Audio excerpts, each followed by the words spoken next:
My entire family agreed I'd be the worst father alive. But I was 3 weeks away from finalizing an adoption. My family and I were sitting there watching my little nephew run around, when out of the blue, my auntie said, "I'm glad the good kid of the family has a child. Can you imagine if the other one spawned a kid?" Everyone giggled, making obvious side glances at me. "God, can you imagine?" my dad said. "That kid would need therapy before kindergarten." I set down my water and announced proudly, "Actually, I'm in the process of adopting a child." The entire table went silent. Then they started laughing even harder. "You're adopting?" My brother Julio nearly spit out his drink. "You don't even have a wife, man. You couldn't hold down a relationship in high school, college, or now." My mom shook her head. "Honey, you can't even keep a plant alive." "How are you going to raise a human being?" she snorted. "Remember when your hamster ran away?" My uncle added, "That animal literally chose to die in the walls rather than stay with you." But none of those things were true.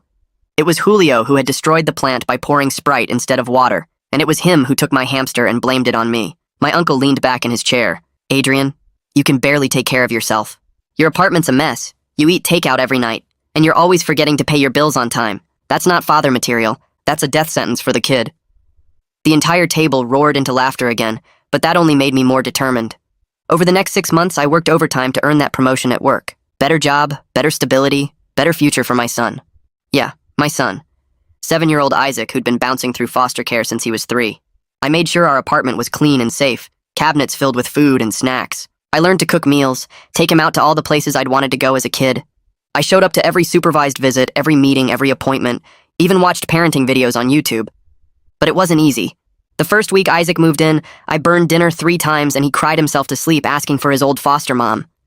When he got sick with the flu, I panicked so hard I called the nurse hotline 4 times in one night. I forgot about picture day, sent him to school in mismatched socks more times than I can count, and once accidentally used fabric softener instead of detergent for his clothes. There were nights I'd lie awake terrified I was proving my family right, but then Isaac started smiling more. Started running to me when I picked him up from school. Started calling me dad without me having to ask. And I realized I was learning, slowly, messily, but I was learning. Meanwhile, Julio's perfect life was falling apart. His wife had caught him cheating with the babysitter, and they went through an ugly public divorce. His son started getting suspended from school for fighting. But still, my family never joked about Julio being a terrible father. They rallied around him, supported him, told him it'd all work out. 3 months after the adoption was finalized, I received a call from school from his teacher, who boasted about how well-adjusted Isaac was and how much he constantly spoke about me. "You're clearly doing an amazing job," she said warmly. We started talking about more than just Isaac and quickly exchanged numbers, and for the first time, I had someone I really wanted to commit to, someone I knew who would be good to Isaac. But just as things started going great, on Isaac's 8th birthday party, something completely unexpected happened. My whole family came to see the mess, only to find a happy little family that they all said would never happen. None of them could look me in the eye until my brother Julio stumbled in drunk and upset. He looked at me holding Isaac's hand while we cut the cake, and something in him just broke. "You think you're so perfect now?" he yelled. "Playing happy family? That kid's gonna end up just as messed up as you. You're gonna ruin him just like you ruin everything."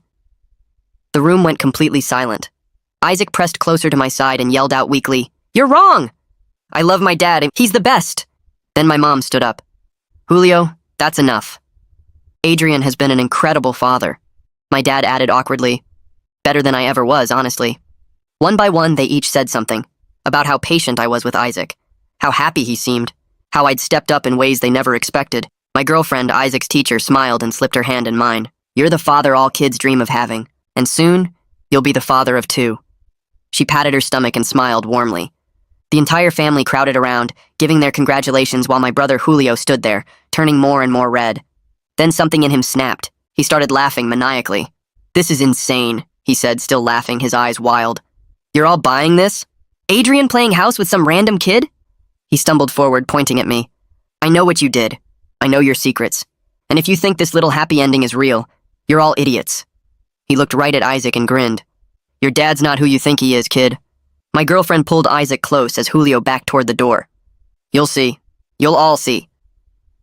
The door slammed behind Julio, and nobody moved for a solid 10 seconds. My family just stood there staring at where he'd been, like they couldn't process what just happened. My mom opened her mouth, but nothing came out. My dad rubbed his face with both hands. I felt Isaac's small hand squeeze mine tighter, and that snapped me back to reality. I bent down and whispered that we should go open his presents in his room, away from all the grown-up stuff. He nodded and we walked down the hallway while I heard my auntie start saying something about Julio needing help. My hands shook as I helped Isaac tear into the wrapping paper on his biggest gift. He pulled out a new bike and his eyes went huge with excitement, but I could barely focus on his happy face because my brain kept spinning through everything Julio might know and everything he might tell people. I made myself smile and nod as Isaac showed me each new toy, but inside I was planning how to protect him from whatever bomb my brother was about to drop. After about an hour of opening presents and playing with new action figures, Isaac's eyes started getting heavy. I tucked him into bed surrounded by his new stuff, and he fell asleep almost instantly, probably worn out from all the party excitement and stress. I walked back to the kitchen where Kieran was cleaning up paper plates and plastic cups. She looked up at me and I could see the worry all over her face. We sat down at the kitchen table without saying anything for a minute. She reached across and took my hand. She asked me straight out if there was something from my past I hadn't told her about, something Julio could use against me. Her voice was steady, but I could hear the fear underneath it. I realized right then that I couldn't let Julio force this conversation, that I needed to be honest with her before he twisted everything into something worse. I took a deep breath and started talking. I told her about my early 20s when I'd struggled with drinking after dropping out of college the first time. I told her about the DUI I got when I was 23, how I'd kept it quiet for years because I was so ashamed. I explained the money problems I'd had back then, the credit cards I'd maxed out and couldn't pay, the debt collectors calling me for 2 straight years. I told her I'd only finished paying everything off about 6 months before I started the adoption process. She didn't say anything for a long time. She just sat there looking at her hands on the table. I felt like I might throw up waiting for her to respond. When she finally looked up at me, her eyes were wet, but she wasn't crying. She said she wished I'd trusted her enough to tell her sooner. She said she understood why I was scared to share it, but that hiding it made her wonder what else I might be keeping from her. Then she squeezed my hand and said we'd figure this out together, that my past didn't change how she felt about the man I'd become. The next morning, Isaac came into the kitchen while I was making pancakes and asked why Uncle Julio had been so mad at the party. I flipped a pancake and tried to think of how to explain it without scaring him. I told him that sometimes grown-ups have problems they need to work through, and that Uncle Julio was dealing with some tough stuff that made him act mean. Isaac poured syrup on his pancakes and seemed to think about that for a second. He asked if Uncle Julio was mad at him, and I said no, absolutely not, that this was about grown-up things that had nothing to do with Isaac. He nodded and started eating, then started talking about his new bike and whether we could go to the park later. Just like that, he bounced back to being his normal, happy self. It reminded me that kids can handle way more than we think they can, as long as they feel safe and loved. We spent the rest of the morning at the park, and Isaac rode his new bike around the path about 50 times. That afternoon, my phone rang and I saw it was my mom calling. I almost didn't answer, but Kieran gave me a look that said I should. My mom's voice sounded different from usual, softer maybe.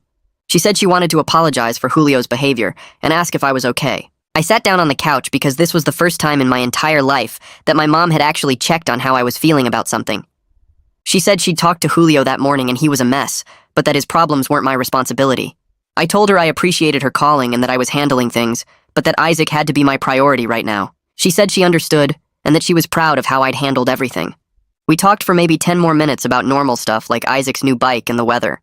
When I hung up, Kieran asked if that went okay, and I said it went better than I expected. Later that evening, after Isaac went to bed, Kieran suggested we should meet with her dad to tell him about the pregnancy before Julio caused more drama. She said she wanted her family to hear the important news directly from us, instead of through some twisted version my brother might spread around.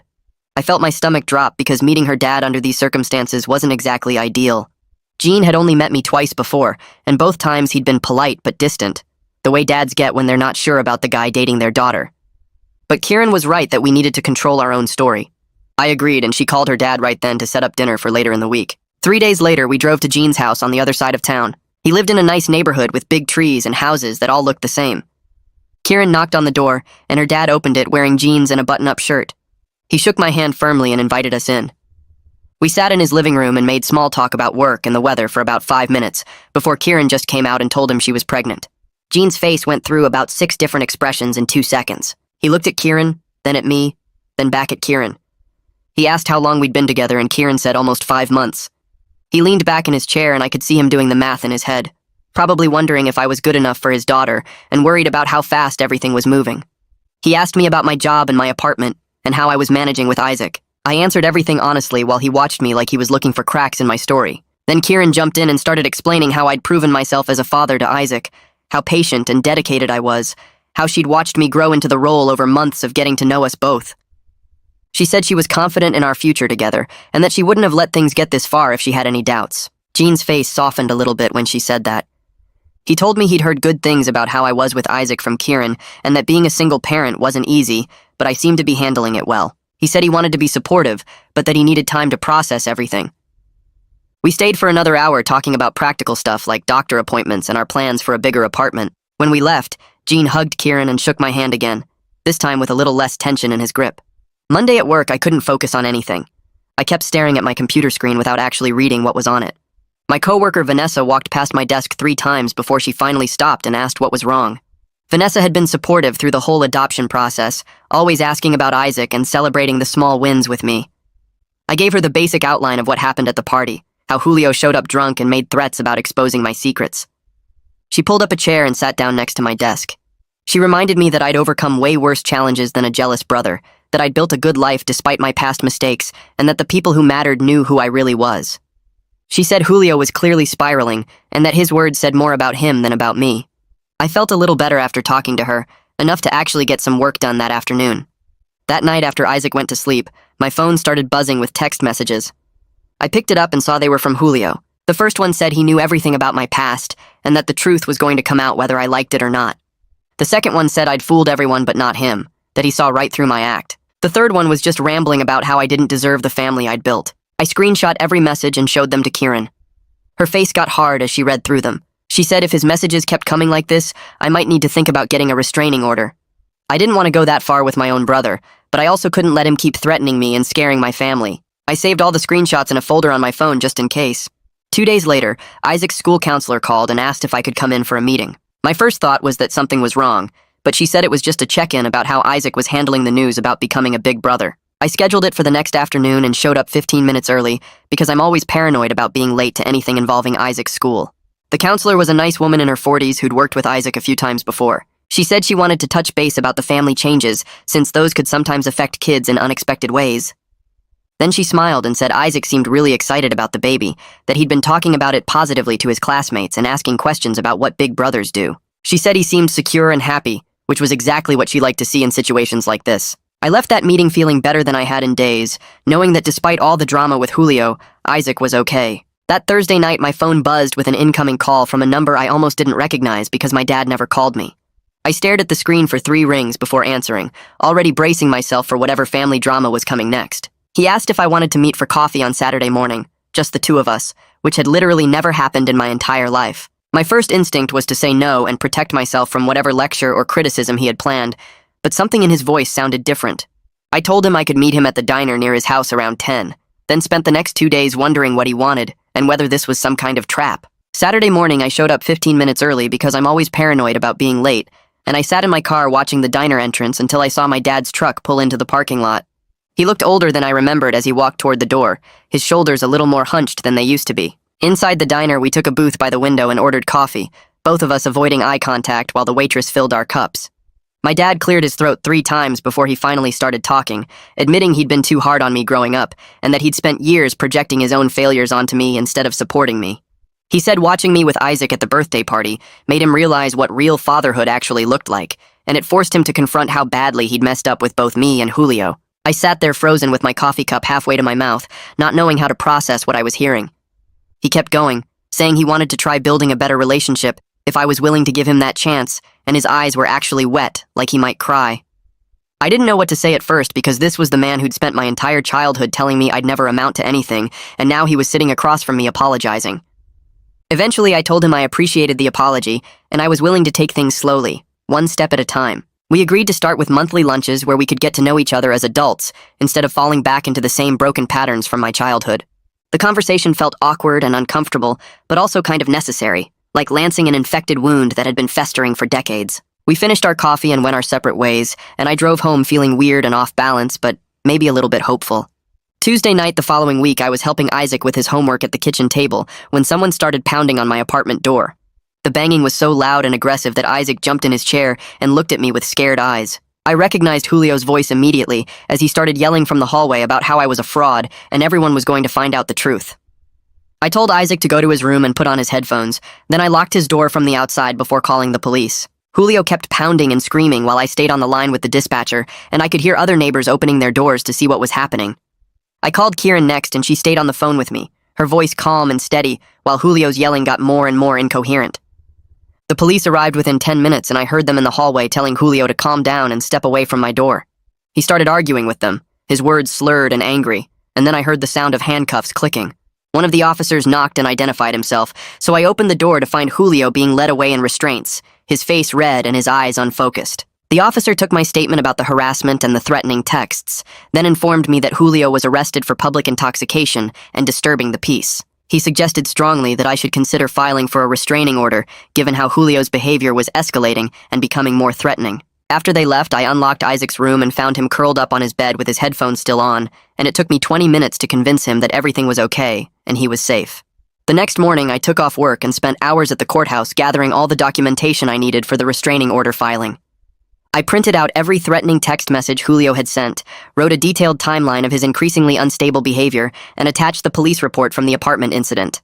The clerk at the family court window walked me through the paperwork and scheduled a hearing date for 2 weeks out. My hands shook while I filled out the forms because this felt like such a huge step to take against my own brother, but I kept thinking about Isaac's scared face and knew I had to protect him. I submitted everything and got a temporary order that would be in effect until the hearing, which meant Julio legally had to stay away from me and my family. Walking out of the courthouse, I felt exhausted and sad, but also relieved that I was finally taking action instead of just hoping Julio would get better on his own. That afternoon, my mom called with her voice thick from crying, saying she'd heard about Julio's arrest and didn't know what to do or how to help either of us. She kept saying she was torn between her 2 sons and felt like she was losing both of us to this conflict. I told her as gently as I could that Julio needed professional help that I couldn't provide and that my first priority had to be protecting Isaac from his instability. She cried harder and asked if there was any way to fix this without courts and restraining orders, but I stood firm. I explained that Julio had crossed too many lines and that Isaac's safety wasn't something I could compromise on, even for family peace.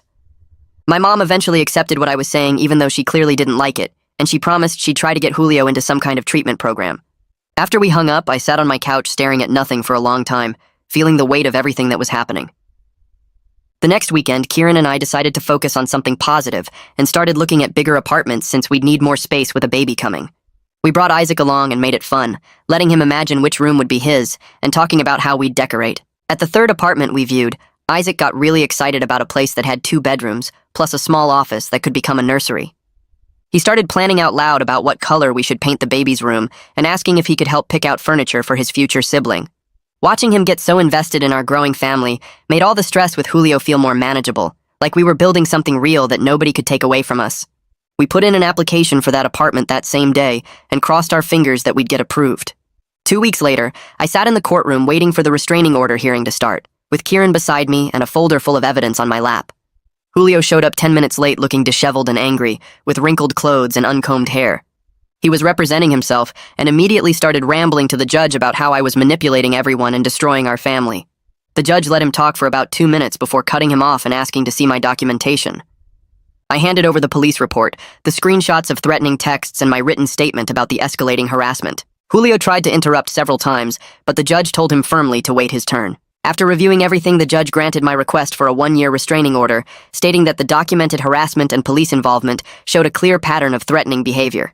Julio's face turned red and he started to argue, but the bailiff stepped forward and the judge warned him that any violation would result in immediate arrest. Walking out of that courtroom, I felt safer than I had in weeks, even though I knew this was just going to make Julio angrier. 3 days after the hearing, my auntie called asking me to drop the restraining order because it was tearing the family apart. She said everyone was upset and taking sides and that I was making things worse by involving the courts in family business. I told her firmly that Julio's behavior was what caused the problems, not my response to protect my family from his instability.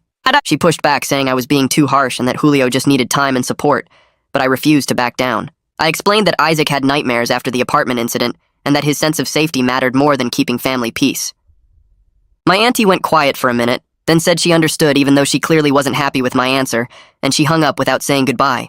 I knew this meant more family drama was coming, but I didn't care anymore because Isaac's well-being was the only thing that mattered. The following week, I had my scheduled post-adoption check-in with Isaac's social worker, and I decided to be completely transparent about everything happening. I disclosed the whole situation with Julio, including the restraining order and the apartment incident, and I also told her about my past DUI from my early 20s that I'd kept quiet about for years. She listened carefully and took notes, then surprised me by saying my transparency showed good judgment and responsibility. She pointed out that I'd been sober for years, that I'd built a stable life, and that my immediate action to protect Isaac from Julio demonstrated exactly the kind of parenting instincts she liked to see. She noted everything in her file and said there were no concerns about Isaac's placement, which made me feel like I could finally breathe again. Walking out of that meeting, I realized that being honest about my past and my current struggles was actually making me a better parent, not a worse one. 2 weeks later, Kieran and I sat in the waiting room at the women's health clinic for her first ultrasound appointment. Isaac was at the school and I kept checking my watch even though we had plenty of time. The nurse called Kieran's name and we followed her back to a small dim room with an ultrasound machine. Kieran lay back on the exam table and lifted her shirt while the technician squirted cold gel on her stomach. The screen flickered to life and suddenly there it was, this tiny flickering blob that was our baby. The technician pointed out the heartbeat and measured different parts while typing notes. I stared at that screen thinking about how a year ago, my family laughed at the idea of me being a father. Kieran reached over and squeezed my hand without looking away from the monitor. She leaned close and whispered that she was proud of me. My eyes got wet and I had to blink a few times because I didn't want to cry in front of the technician. We left with printouts of the ultrasound images and I tucked them carefully in my wallet. The following Saturday, Gene Mercer called and asked if I wanted to go to a baseball game with him, just the two of us. I said yes, even though it felt like some kind of test. We met at the stadium and found our seats in the upper deck. Gene bought us hot dogs and beer, though I stuck with soda. For the first few innings, we just watched the game and made small talk about the players. Then during the 7th inning stretch, he asked about my job. I told him about the promotion I'd earned and how the stability helped during the adoption process. He nodded and asked what my plans were for the future. I explained I wanted to provide for Kieran and both kids, maybe eventually buy a house with a yard. He asked direct questions about my commitment to his daughter and whether I understood what I was taking on. I met his eyes and told him I'd never been more sure about anything in my life. By the 9th inning, he seemed more relaxed. He clapped me on the shoulder when our team scored and said he was glad Kieran found someone solid. We walked back to the parking lot, and he shook my hand firmly before we drove off in separate directions. That Tuesday evening, I was scrolling through Facebook when I got a message request from someone named Maria Torres. I clicked on her profile and realized it was Julio's ex-wife. My finger hovered over the delete button, but curiosity won. She wrote that she wanted to apologize for Julio's behavior at Isaac's party. She explained he'd been spiraling since their divorce, and his drinking had gotten much worse over the past few months. She said Julio had always been jealous of me, even though from the outside it looked like he had everything. The message was long and detailed about his struggles with anger and alcohol. She said she felt guilty for not warning me sooner about how unstable he'd become. I sat there staring at my phone for a long time before typing a response. I thanked her for reaching out and told her I appreciated the apology, but I made it clear I couldn't help Julio until he helped himself. I explained that I had to prioritize my own family's safety, especially Isaac's. She responded quickly saying she completely understood. She wrote that she was trying to protect their son from Julio's problems too. We messaged back and forth a few more times and found unexpected common ground in our situations. Both of us had kids to protect from Julio's mess. Before logging off, she wished me luck with the new baby and said Isaac was fortunate to have me. The next morning, Isaac sat at the breakfast table pushing cereal around his bowl. He looked up at me with those big, serious eyes and asked why we hadn't seen Uncle Julio in a while. I set down my coffee and chose my words carefully. I told him that Uncle Julio was dealing with some grown-up problems and needed space to work on getting better. Isaac nodded slowly like he was processing this information. Then he asked if Uncle Julio was sick. I said, sort of, that sometimes adults have problems they need to fix before they can be around other people. Isaac was quiet for a minute, then asked if we could send Uncle Julio a card to help him feel better. Something in my chest tightened at how kind and pure that question was. I told him that was a really nice idea, and we could make one together this weekend. At work on Thursday, Vanessa stopped by my desk during lunch break. She had that excited look on her face like she was bursting with news. She told me there was an opening for a senior position in our department. Better pay, better benefits, more responsibility. She said I should apply because she thought I had a real shot at getting it. I pulled up the job posting right there and started filling out the application. For the first time in my life, I felt actually confident in my abilities. Not fake confidence to cover up insecurity, but real solid belief that I could handle this. I submitted the application before the end of the day, and Vanessa gave me a thumbs up from across the office. Friday afternoon, my mom called while I was picking Isaac up from the school. She asked if Kieran, Isaac, and I would come to Sunday dinner at her house. Her voice sounded almost nervous, like she expected me to say no. I told her we'd be there, and she seemed relieved. After I hung up, I told Kieran about the invitation. She bit her lip and admitted she was nervous about it. We spent Saturday evening preparing Isaac for the possibility that dinner might be awkward. We explained that sometimes family gatherings can be uncomfortable, but that we'd all stick together. Isaac seemed fine with it and asked if Grandma would make her chocolate cake. Sunday dinner started stiff and uncomfortable. We sat around the dining room table and everyone was extra polite in that forced way. My mom passed dishes and asked Kieran questions about her teaching career. What grade did she teach? How long had she been at that school? What made her want to become a teacher? Kieran answered everything with grace, even though I could tell she was nervous. My mom actually listened to the answers instead of just waiting to talk. She asked follow-up questions about Kieran's pregnancy and whether she planned to keep teaching after the baby came. Meanwhile, my dad pulled out an old board game and sat on the floor with Isaac. I watched them play together and saw hints of what kind of grandfather he could be if we could move past all our history. Isaac laughed when my dad made a silly move and my dad ruffled his hair. The whole scene felt surreal compared to that first family dinner where they'd mocked me. After we finished eating, my uncle pulled me aside into the hallway. He looked uncomfortable and kept clearing his throat. Finally, he said he wanted to apologize for the cruel jokes he'd made at that first family gathering. He admitted he'd just been following the family's pattern of making me the scapegoat without thinking about the real harm it caused. He said watching me with Isaac made him realize how wrong they'd all been. I stood there looking at him and felt the weight of all those years of being the family joke. I told him I accepted his apology, but that it would take time to rebuild trust. He nodded and said he understood, and that he'd work on earning it back. Wednesday afternoon, my phone rang while I was in a meeting at work. I saw it was Isaac's school and stepped out to answer. The principal's voice was tense and professional. She said there was a situation and I needed to come to the school immediately. My stomach dropped and I grabbed my keys and ran. I drove there, breaking probably every speed limit. When I pulled into the parking lot, there were 2 police cars parked near the entrance. I ran inside and found Isaac sitting in the counselor's office looking small and scared. The principal explained that teachers had spotted Julio acting strange in the parking lot during pickup time. He'd been pacing and yelling and trying to get close to the building. They'd initiated a lockdown and called the police. Officers arrived and arrested him for violating the restraining order. Isaac was safe the whole time, but he'd heard the lockdown announcement and got scared. I knelt down and hugged Isaac tight while rage burned in my chest.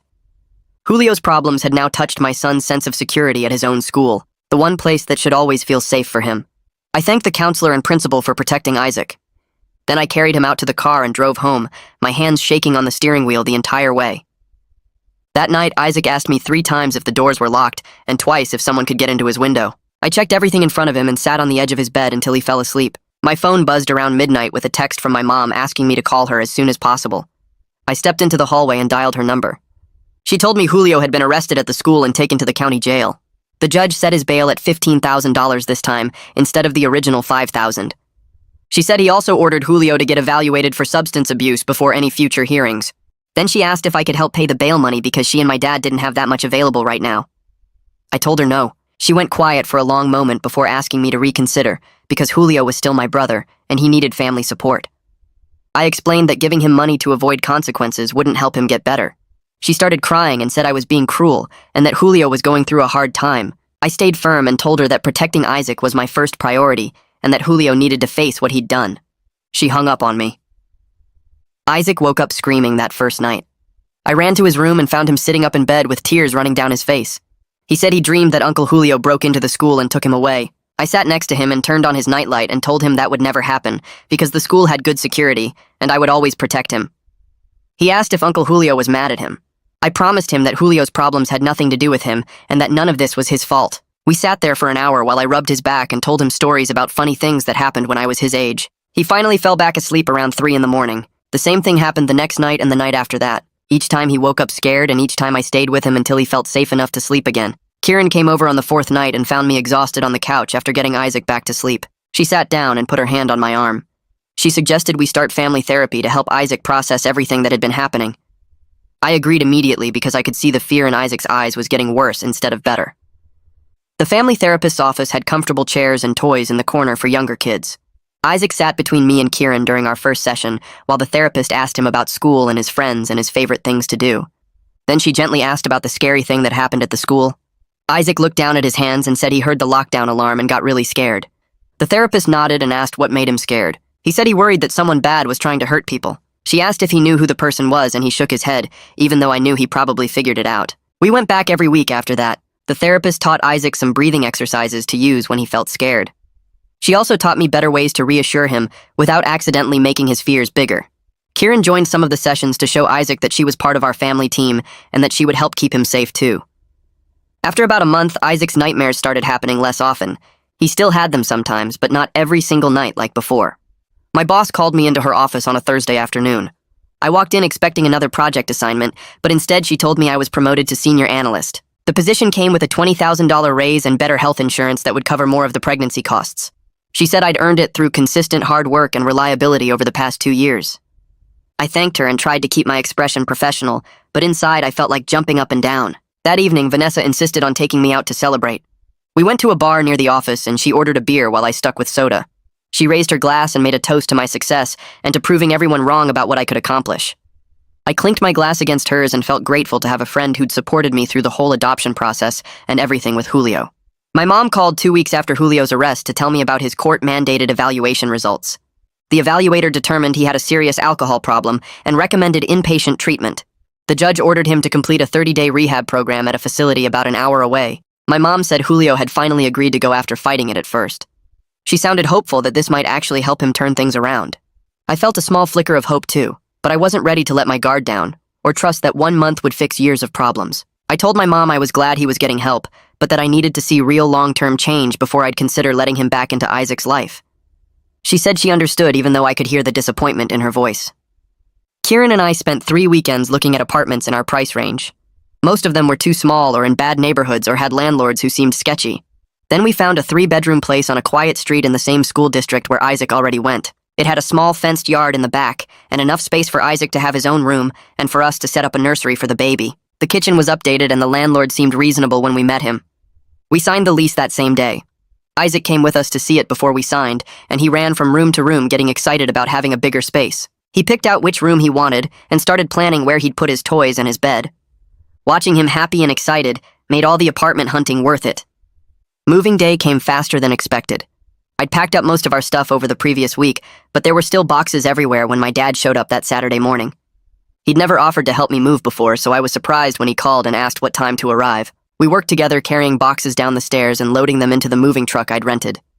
He didn't say much at first, but as we carried a heavy bookshelf together, he told me he was proud of how I'd handled everything with Julio. He said I'd shown more strength and better judgment than he ever had. Then he admitted he'd been wrong about my abilities as a father and wrong about a lot of things when I was growing up. We set the bookshelf down in the truck and I thanked him for saying that. It wasn't a complete repair of our relationship, but it felt like a real start. Jean showed up at the new apartment the following weekend with a woman I'd never met before. Kieran introduced her as her mom, and I shook her hand feeling suddenly nervous about making a good impression. They brought housewarming gifts including kitchen supplies and a gift card to a local grocery store. Kieran's mom immediately started asking Isaac about school and his favorite subjects and whether he liked to read. He warmed up to her quickly and showed her his new room. She told him it was a perfect room for a smart boy like him and that she was so happy to have him as her grandson. Watching her treat Isaac like family without any hesitation made my throat tight with emotion. Jean caught my eye and nodded like he approved of how things were going. A few days later, Isaac was helping Kieran set up the nursery when he called her Miss Kieran instead of just Kieran. She stopped arranging baby clothes and looked at him with tears in her eyes. She asked him if he'd like to call her something else eventually, like maybe a name that showed she was special to him. He thought about it for a minute, then said he liked Miss Kieran for now because it felt right. She hugged him and told him that was perfect, and he could call her whatever made him comfortable. I stood in the doorway watching them and realized Isaac was finding his own way to accept her as part of our family. 30 days after Julio entered rehab, his counselor called my cell phone. She introduced herself and explained she was working with Julio on his recovery program. She asked if I'd be willing to participate in a family therapy session as part of his treatment plan. I hesitated because I wasn't sure if Julio was actually changing or just going through the motions to satisfy the court. She said family involvement was important for long-term success, but that I could set whatever boundaries I needed. I agreed to one session with clear limits about what I was willing to discuss. She scheduled it for the following week at the rehab facility. After I hung up, I told Kieran about it, and she squeezed my hand and said she'd support whatever decision I made about Julio. The therapy session happened the following Thursday at the rehab facility. I drove there alone because Kieran had to work, and honestly, I needed the time to prepare myself for seeing Julio again. The counselor met me in the lobby and walked me to a small room with a couch and 2 chairs. Julio came in a few minutes later looking cleaner than he had in months. His eyes were clear, and he sat down without the angry energy that usually followed him around. The counselor started by explaining the purpose of family therapy and recovery, and then asked Julio if he wanted to share anything with me. He looked at his hands for a long time before speaking. He said he was sorry for everything at the birthday party, and for the texts and showing up drunk at my apartment. Then he said something that surprised me. He told me he'd been jealous of me for years, even though everyone thought he was the successful one. He explained that watching me build a real family with Isaac while his marriage fell apart and his son struggled made something break inside him. He said it wasn't fair that the screw-up brother got to have the happy ending while the golden child lost everything. The counselor asked him to explain what he meant by that. Julio talked about how he always felt pressure to be perfect and how he resented that I seemed free from those expectations, even if it meant being the family joke. He said seeing me actually succeed as a father when everyone predicted I'd fail made him realize his own life was empty despite looking good on paper. He admitted he needed to focus on his own recovery and rebuilding his relationship with his son instead of tearing me down. I sat there listening and feeling a weird mix of anger and sadness. Part of me wanted to tell him how much damage he'd caused. Part of me understood that his jealousy came from a real place, even if his actions were wrong. When the counselor asked if I wanted to respond, I told Julio I was accepted his apology, but that rebuilding trust would take a long time. I explained that I needed to see real change over months, not just words in one therapy session before I'd consider letting him back into Isaac's life. The therapist nodded and told Julio that respecting my boundaries was an important part of his recovery process. She said he couldn't control my timeline for forgiveness, and that pushing for more access than I was comfortable with would only damage things further. Julio agreed and said he understood. The session ended with the counselor scheduling a follow-up in a month if I was willing. I said I'd think about it and left feeling drained, but also like maybe this was the beginning of something different between us. 2 weeks later, my mom called while I was making dinner. She told me that she and my dad had started attending Al-Anon meetings to learn how to support Julio without enabling his problems. Her voice sounded different from usual, less defensive and more honest. She said the meetings were helping them understand that asking me to bail Julio out had been wrong. She apologized for putting that pressure on me and said she understood now why I refused.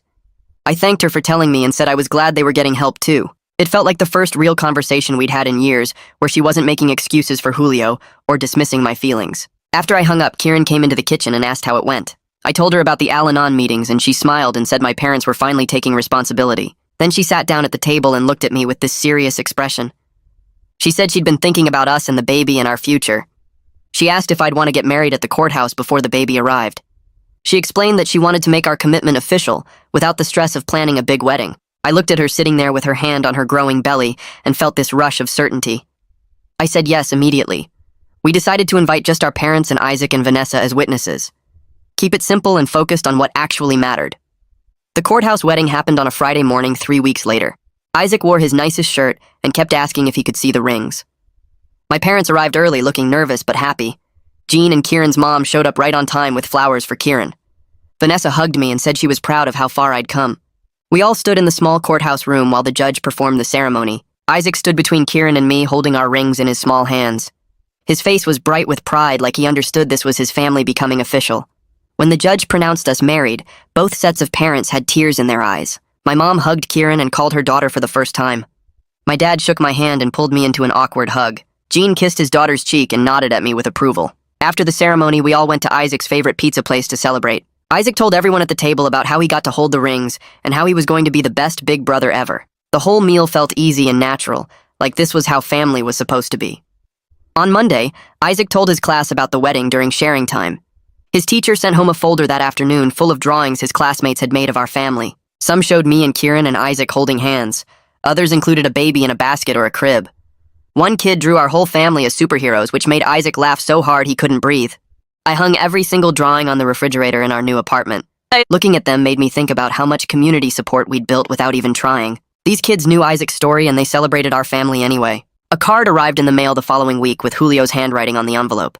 Inside was a simple congratulations message about the marriage. The note said he hoped to earn his way back into the family someday if I was ever willing. The words sounded genuine without any of his usual anger or sarcasm. I showed it to Kieran and we talked about how to respond. We decided to send a brief thank you note back. Nothing that made promises, but also nothing that completely closed the door. Just acknowledgement that we received his card and appreciated the sentiment. My auntie called 2 weeks later asking if she could host a small gathering to celebrate our marriage properly. I was hesitant at first, remembering that awful dinner where they all mocked me. But Kieran encouraged me to give them a chance to do better. The gathering happened on a Saturday afternoon at my auntie's house. The atmosphere was completely different from that first dinner. People asked real questions about my job and my life with Isaac. They complimented my parenting instead of making jokes. My uncle apologized again for his cruel comments about the hamster. My auntie made sure Kieran felt welcomed and included in every conversation. They asked about her teaching and her pregnancy with genuine interest. Isaac ran around playing with my nephew, and everyone commented on how happy and well-adjusted he seemed. My mom and dad sat together looking more relaxed than I'd seen them in months. It felt like the family was finally seeing me as an actual person instead of their designated failure. Jean pulled me aside near the end of the gathering. We stood in my auntie's backyard while kids played on the swing set. He told me he was wrong to doubt me when we first met. He said he could see now that I was exactly the kind of man his daughter and grandson deserved. He officially welcomed me into their family and said he was excited to meet his new grandchild in a few months. His acceptance meant more than I expected it to. Having Kieran's dad on my side felt like proof that I'd really become someone worth respecting. Isaac's school held a father-son event the next month. We showed up together and Isaac immediately started introducing me to his friends as his dad. No hesitation or awkwardness, just pure pride in his voice. Other parents came up to talk to me throughout the event. Some of them knew our adoption story from the school newsletters or from their kids. They complimented my dedication to Isaac and said nice things about how happy he always seemed. One dad told me he admired how I'd stepped up when Isaac needed someone. Another said his own son looked up to Isaac and wanted to be adopted too, which made me laugh. Standing there watching Isaac play games with his friends, I realized something important. I'd stopped feeling like I needed to prove myself to anyone except Isaac. My family's opinion didn't matter as much anymore. Julio's jealousy couldn't touch what I'd built. All that mattered was that Isaac felt loved and secure, and that our family was real regardless of what anyone else thought. 3 weeks before Kieran's due date, I woke up on a Saturday morning to her shaking my shoulder.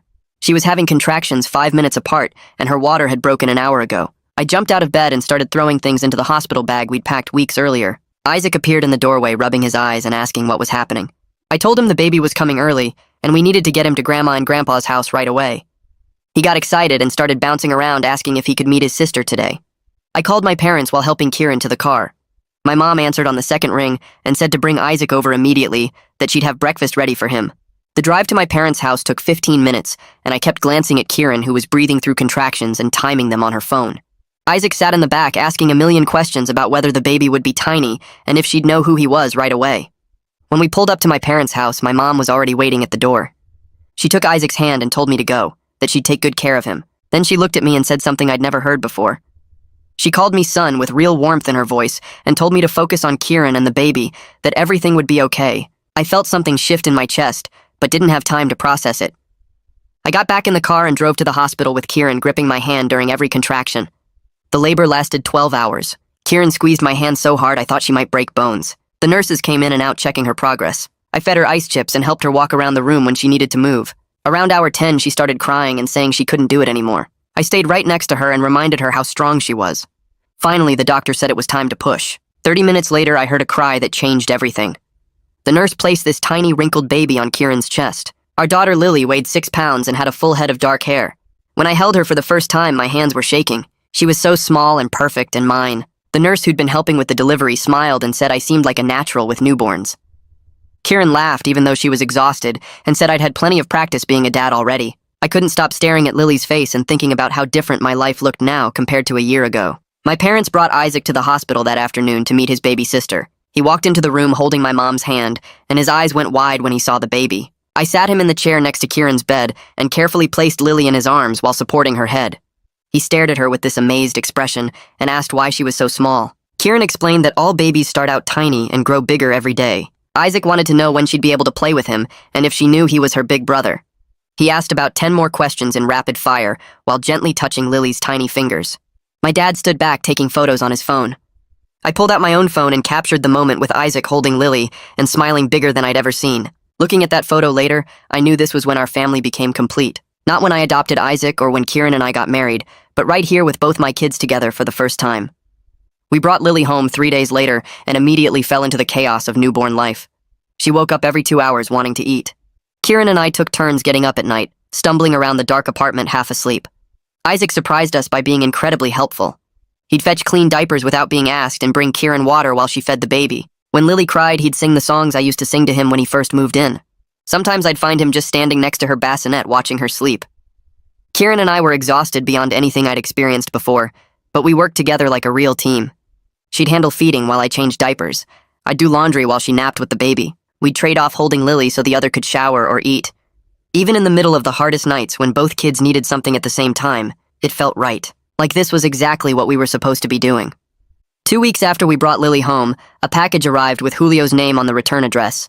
Inside was a small pink teddy bear and a card. The card said congratulations on the new baby and mentioned he'd been sober for 90 days. He wrote that he was attending outpatient therapy twice a week and working on himself. He didn't ask to meet Lily or push for contact, just wanted us to know he was making progress.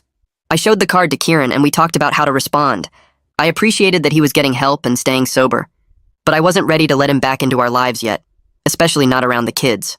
I wrote a brief thank you note for the gift without extending any invitation to visit. Maintaining boundaries felt important, even as I hoped his recovery was real. My dad started showing up every Sunday afternoon without fail. He'd spend an hour playing with Isaac in the living room while holding Lily and making faces at her. Isaac loved having his grandpa's attention and would show off his reading skills or tell stories about school. My dad seemed genuinely interested in everything Isaac said. He'd ask questions and laugh at Isaac's jokes and help him build elaborate block towers. With Lily, he was gentle and patient, letting her grip his finger while he talked to her in a soft voice. I'd watch him with both kids and see a different person than the father I grew up with. He was present and engaged in ways he'd never been with me or even with Julio's son. It felt like he was trying to be the grandfather he wished he'd been as a father. Jean and Kieran's mom became regular fixtures in our apartment during those early weeks. They'd come over with home-cooked meals and take Isaac to the park so Kieran and I could nap. Kieran's mom would hold Lily for hours, singing old lullabies and telling stories about when Kieran was a baby. Jean helped me assemble new furniture and fix a leaky faucet I'd been ignoring. They never made us feel like we were failing or struggling, just supported us through the hard parts. I found myself grateful for their presence in ways I couldn't quite express. After spending so many years feeling like the family outcast, I now had more family support than I knew what to do with. Both sets of parents invested in our kids and our success. It was strange and wonderful at the same time. 3 months after Lily's birth, Julio sent a text asking if we could meet for coffee. He said he wanted to show me his 6-month sobriety chip and talk about his progress. I stared at the message for a long time before responding. Part of me wanted to ignore it and keep him at a distance, but another part was curious if he'd actually changed or if this was just another manipulation. I agreed to meet him at a coffee shop downtown without the kids. I told Kieran where I'd be and promised to text her every 30 minutes so she'd know I was okay. The morning of the meeting, I was nervous in a way I couldn't quite name. Nervous he'd be drunk or angry. Nervous he'd try to guilt me into letting him meet Lily. Nervous that seeing him would bring back all the bad feelings from the birthday party. When Julio walked into the coffee shop, I almost didn't recognize him. He looked healthier than I'd seen him in years. His eyes were clear and focused. He'd gained some weight back and his skin didn't have that gray tint anymore. We sat down at a corner table and he pulled out a silver chip from his pocket. 6 months sober. He set it on the table between us like proof. Then he started talking and I just listened. He took full responsibility for everything that happened at Isaac's birthday party. Didn't make excuses about being drunk or jealous. Just owned that his behavior was wrong and hurtful. He talked about therapy and AA meetings and learning to deal with his anger. He mentioned rebuilding his relationship with his own son, taking it slow and proving he could be reliable. He said he understood if I never trusted him around my kids, that he'd earned my distrust and it would take years to rebuild anything between us. But he wanted me to know he was genuinely trying to become a better person. Not for me or for anyone else, but for himself. I sat there processing everything he said before responding. I told him I could see his progress and I was glad he was getting help. That seeing him healthy and clear-eyed gave me hope he might actually maintain his sobriety this time. But I was honest that rebuilding trust would be a slow process, that it would depend on him staying sober and respecting whatever boundaries I set, that my priority would always be protecting Isaac and Lily from instability. He nodded through everything I said and didn't argue or push back. He said he was willing to do whatever it took for as long as it took. That he knew he'd destroyed the relationship between us, and earning it back was completely on him. For the first time in our entire lives, we were having an honest conversation. No competition or resentment or family dynamics getting in the way, just two brothers trying to figure out if there was anything left to salvage between them. 6 months later, Thanksgiving at my parents' house felt like walking into a different universe.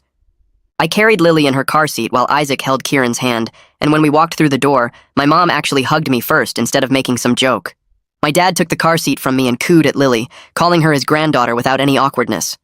The table was set with actual place cards, and mine wasn't shoved at the end anymore. I sat between Kieran and Isaac, right in the middle of everything. Julio showed up an hour later, sober and carrying a pie he'd baked himself.